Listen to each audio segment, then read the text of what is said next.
Francis together. Magpapagawa kami ng zipper sa bag. Hingal. Hingal, more hingal. Kita na tayo, guys. Kuya, paano kami yan ng ano, zipper? Zipper ng bag.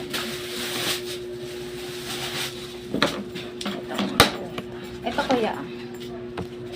Tsaka to. Ayan. Kaya na, mamayang hapon balikan namin ng alas 4 kasi maaga pa naman. Dito tayo balik. Lakad kami pa uwi. Exercise din. Ito lang. Bago kami umuwi, bili kami ng ano, bibili kami ng ulam.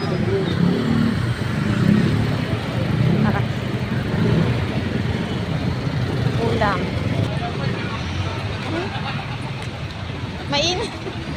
Hindi ko makita yung aking sarili kasi napakainit. Mainit. Super init.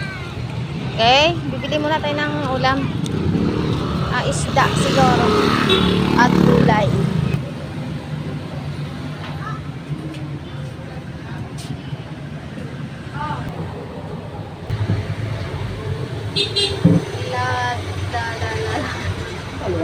Kaya ano lumabas sa 6:45? Naglalakad lang po namin dito sa somewhere out there. Tambukang basura na naman. Nakagugayaan. Bumibili si mama, guys.